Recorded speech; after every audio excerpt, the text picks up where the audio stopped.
MP में सियासत की क्लास, कोई फेल तो कोई पास। बीजेपी की मॉनिटरिंग तगड़ी, कांग्रेस में भी परीक्षा की घड़ी। एमपी में अब सियासी कार्यकर्ता को ज्यादा जवाबदेह बनाने की मुहिम सी चल पड़ी है। 2023 के चुनाव से पहले पार्टियां अपने परफॉर्मेंस पर फोकस कर रही हैं, लिहाजा नजर कार्यकर्ताओं पर है। कमलनाथ तो लगातार इस काम में लगे हैं। हाल में उन्होंने कांग्रेस मीडिया टीम की परीक्षा ली। बीजेपी में तो ऐसी एक्सरसाइज होती ही रहती है, लेकिन कांग्रेस में संगठन के परफॉर्मेंस पर फोकस शायद पहली बार ही होगा। हालांकि कमलनाथ के एग्जाम में फेल होने के बाद परफॉर्मेंस सुधारने के लिए कांग्रेस मीडिया टीम एक्टिव हो गई है। देखिए साहब, हम तो सामान्य तरीके से अपना ट्विटर हैंडल, मुझे लगता है मैं हूँ चाहे कांग्रेस का कोई भी नेता हो, कार्यकर्ता हो, सभी लोग पहले भी चलाते थे, आज भी चलाते हैं। और मैं तो कहता हूँ कि कोई भी पार्टी का नेता हो, कार्यकर्ता हो, उसको अपने राष्ट्रीय अध्यक्ष, प्रदेश अध्यक्ष, अपने जो भी किसी नेता को वो मानता है, फॉलो करता है, सदैव हर व्यक्ति उनके ट्वीट को रिट्वीट करता है, उनकी बात को फॉलो करता है, उनके विचारों को फॉलो करता है, उनके विचारों को आगे बढ़ाता है। तो मुझे लगता है इसमें इस तरह की कोई चीज़ नहीं। इधर बीजेपी की बात करें तो निकाय चुनाव में जमीनी स्तर पर त्रिदेव ने बेहतरीन काम किया। हालांकि बीजेपी ने जिन 5 जगहों पर मेयर पद गंवाए, उसके पीछे की एक वजह प्रत्याशी चयन में समन्वय की कमी हो सकता है। जाहिर है इसकी भी जवाबदेही तो तय होगी ही, लेकिन बीजेपी कांग्रेस मीडिया कमेटी के रिपोर्ट कार्ड पर तंज जरूर कस रही है। हकीकत में मध्य प्रदेश के इन चुनावों में, ग्रामीण निकाय में भी और नगर निकाय में, भारतीय जनता पार्टी 85% नहीं 90% तक भारतीय जनता पार्टी के कार्यकर्ता मैंडेट पर जीत करके आए हैं। कि नीचे जो कार्यकर्ताओं ने अथक मेहनत की, मेहनत करने वाला कौन है? मेहनत करने वाला वो बूथ का अध्यक्ष ही है, बूथ का महामंत्री है, बीएलए है, मंडल की कार्यकारिणी है, मंडल के अध्यक्ष हैं, जो हमारे ब्रांड एम्बेसडर बन करके हमारे उन त्रिदेव ने इन चीज़ों को जमीन पर उतारने का काम किया। इस तरह की रैंकिंग करना, इस तरह की प्रणाली को अपनाना हमें लगता है कहीं ना कहीं एक राजनीतिक कार्यकर्ता की बेइज्जती जैसी है। जिस तरह से ये पूरा रिपोर्ट कार्ड प्रस्तुत हुआ है, ये कमलनाथ जी की व्यापारिक सोच को अपने आप में दर्शाता है। कमलनाथ जी को इतनी बेइज्जती, इतनी इंसल्ट जो है अपने कार्यकर्ताओं की कभी नहीं करना चाहिए थी। निकाय चुनाव के बाद बीजेपी और कांग्रेस का फोकस परफॉर्मेंस सुधारने पर ही है। कमलनाथ रिपोर्ट कार्ड के जरिए संगठन को आईना दिखा रहे हैं, तो इधर बीजेपी भी वहां जवाबदेही तय करने में जुट गई है, जहां उनका परफॉर्मेंस उम्मीद के मुताबिक नहीं रहा। कुल मिलाकर दोनों ही पार्टियों की तैयारी अब अगले साल होने वाले विधानसभा चुनाव पर ही है। नमस्कार, मैं हूं शरद द्विवेदी और आज का हमारा मुद्दा है परफॉर्मेंस वाली पॉलिटिक्स। सब परफॉर्मेंस वाली पॉलिटिक्स ही क्यों, जिंदगी में कहाँ कौन सी ऐसी जगह है जहां आप कह सकते हैं कि यहाँ परफॉर्मेंस मायने नहीं रखती है? वो शायद, माफ़ कीजिएगा, सरकारी नौकरी हो सकती है। और अब तो वहाँ भी हमने सुना है कि इतना ज़बरदस्त काम हो चला है, धन्यवाद प्रधानमंत्री नरेंद्र मोदी जी को, कि पंचिंग मशीन से लेकर तमाम चीज़ें हो गई हैं कि कम से कम निजी क्षेत्र के लोग अब ये शिकायत नहीं कर सकते हैं कि सरकारी नौकरी में बड़ा, पहले के जैसा एक समय जुमला चलता था कि दामाद हो गए हैं अब तो हम गवर्नमेंट के। परफॉर्मेंस का मूल्यांकन होना चाहिए, और जो कमलनाथ जी को जानने समझने वाले लोग हैं वो ये जानते हैं कि उनके हाथ में कागज़ों का एक बंडल हमेशा होता है, और कागज़ों का, पेपर्स का ये बंच उन सर्वे की कहानी कहता है जिसे वो निरंतर रूप से हर जगह कराते रहते हैं।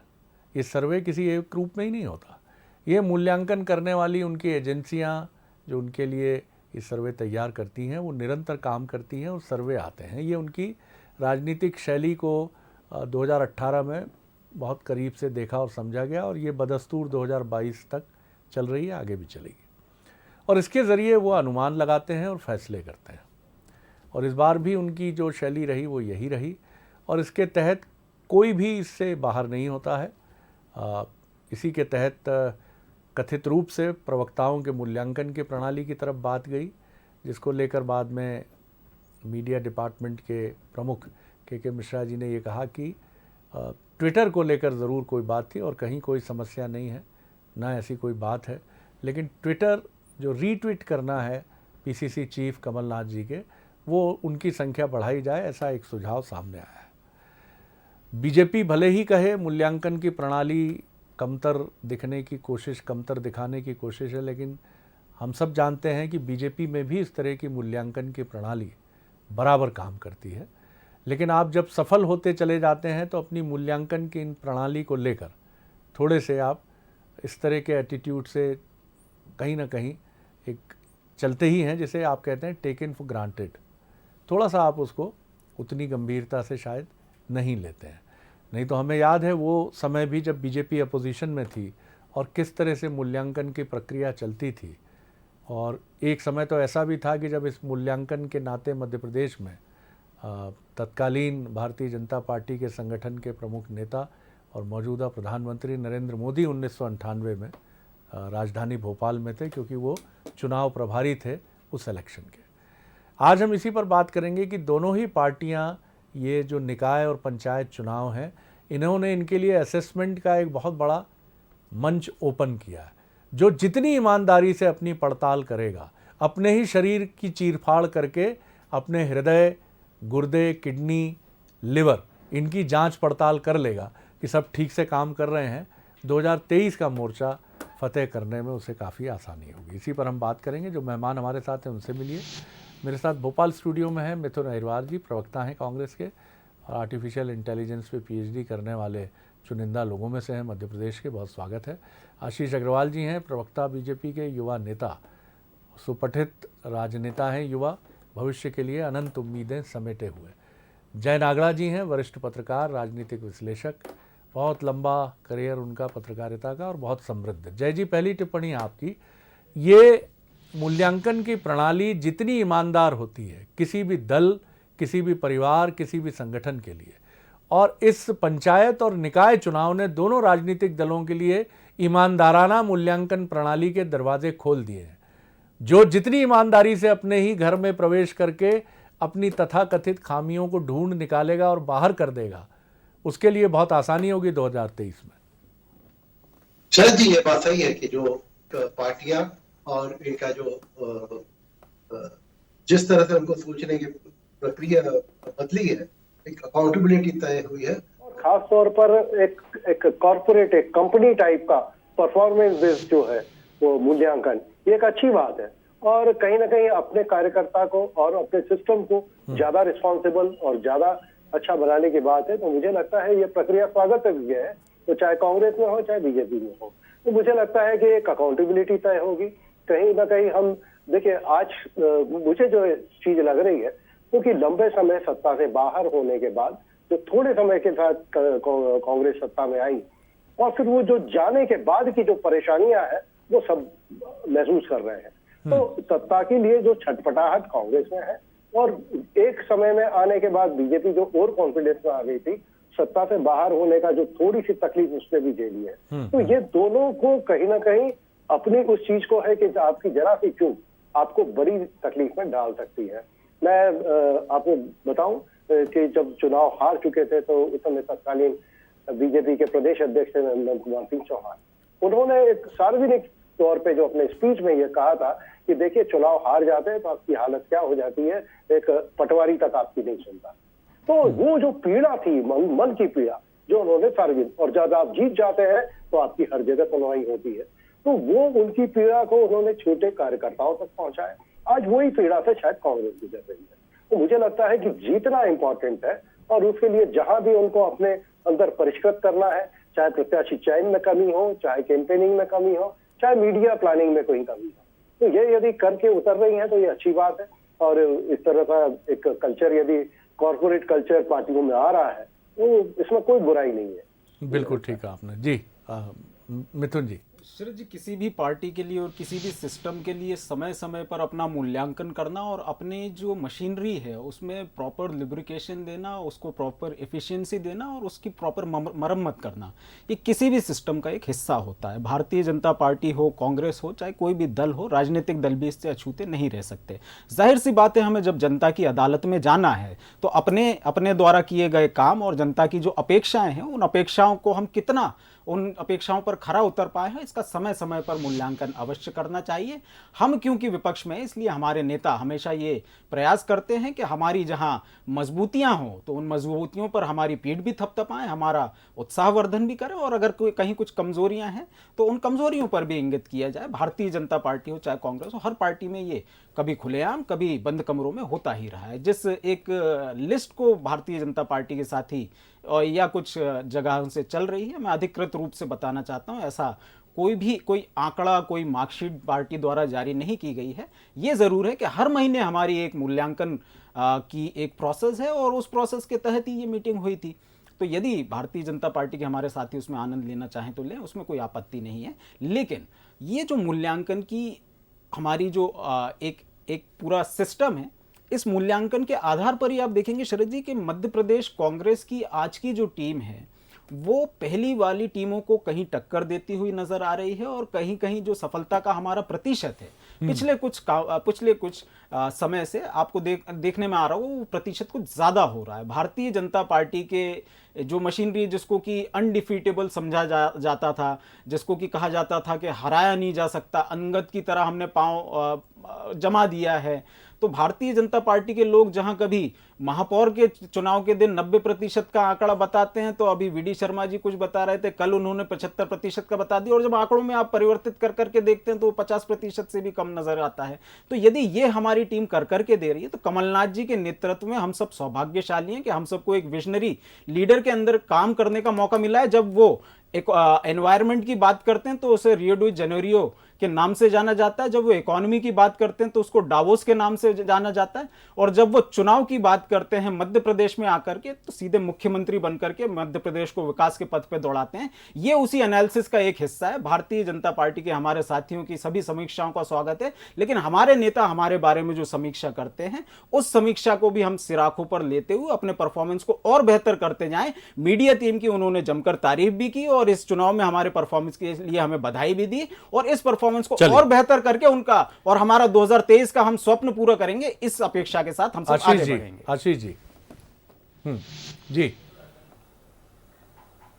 देखिए, सबसे पहले तो आदरणीय शरद जी, आज 313 जनपद में से भारतीय जनता पार्टी ने 226 जनपद पर जीत हासिल की है।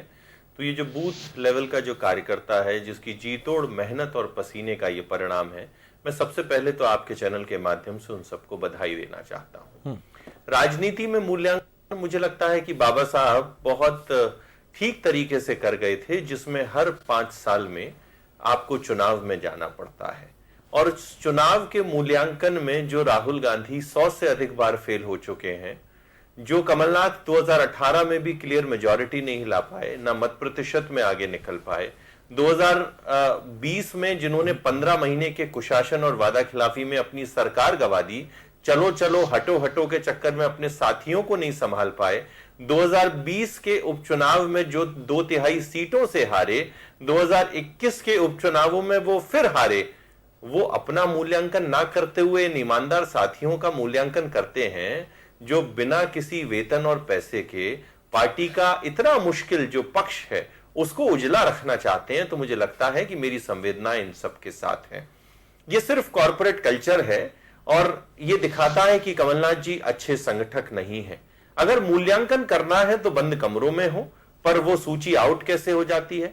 मिथुन जी मेरे छोटे भाई है, मैं पूछूंगा नहीं इनको कितना नंबर मिला, पर ये नंबर सार्वजनिक हो और उसके बाद ये नंबरिंग भी कोई थर्ड पार्टी एजेंसी करे, जिसके पैमाने ये हो कि कौन कमलनाथ जी का रीट्वीट कर रहा है या नहीं कर रहा है, ये कांग्रेस की दशा और दिशा को बताती है। मैं दोबारा कांग्रेस की मीडिया टीम के साथ पूरी सांत्वना रखता हूं, संवेदनाएं रखता हूं कि वे इतनी मेहनत कर रहे हैं, उसके बाद भी उनको इतनी जिल्लत झेलनी पड़ रही है।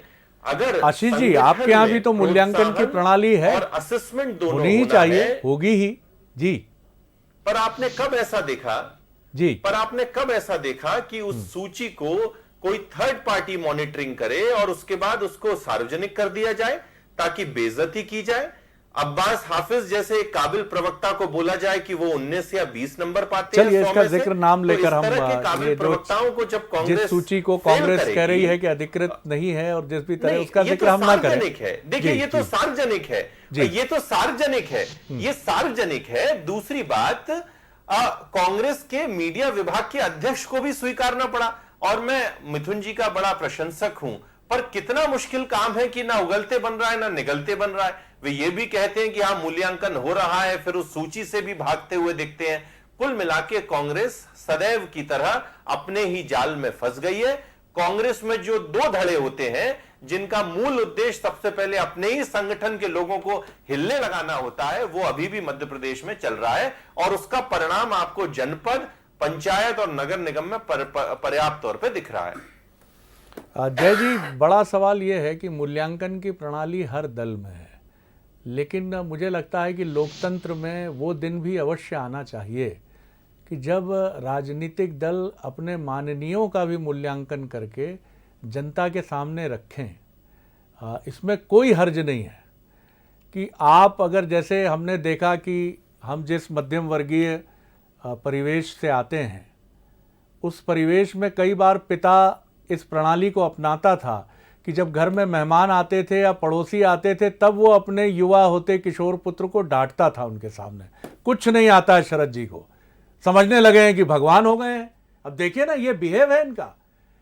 माता जी को बुरा भी लगता था, लेकिन बाद में समझ में आता था कि इस तरह की डांट फटकार बड़ी काम आती है और आगे ले जाती है। अगर एक मुख्यमंत्री अपने कैबिनेट के सदस्यों का ब्यौरा जनता के सामने रखेगा तो हर मंत्री ये जानेगा, जैसे हम लोगों की टीआरपी हर हफ्ते आती है और वो पब्लिक डोमेन में भी होती है और वो हमारे प्रतिद्वंदी के पास भी होती है, हमारे पास भी होती है। क्यों नहीं इस तरह की टीआरपी राजनीतिक दल अपने नेताओं की, अपने जनप्रतिनिधियों की, महत्वपूर्ण लोगों की जारी करें?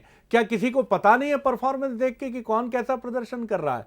तो फिर छिपा क्या है?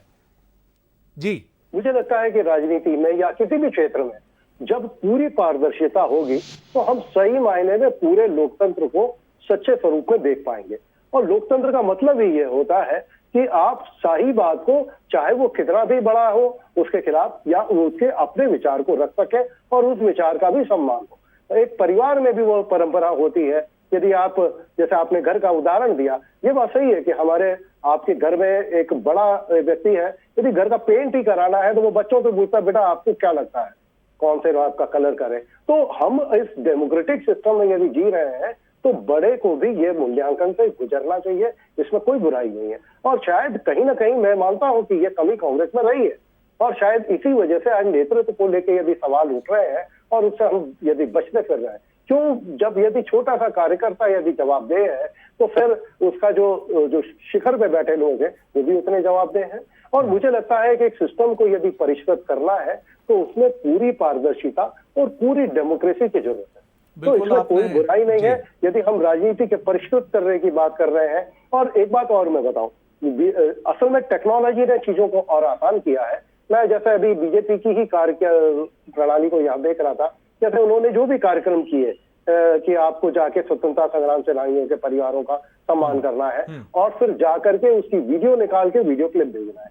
मतलब अब यदि हम इसको एक दो तरीके से कर सकते हैं कि क्या आप अब तो आपके जिलाध्यक्षों पे भरोसा नहीं, और एक है कि अपने अकाउंटेबिलिटी तय कर दी और उनकी जिम्मेदारी हो गई कि अब आप कोई भी कार्यक्रम पार्टी का है उसको आप पूरा वीडियो के साथ, फोटो के साथ अपडेट करेंगे।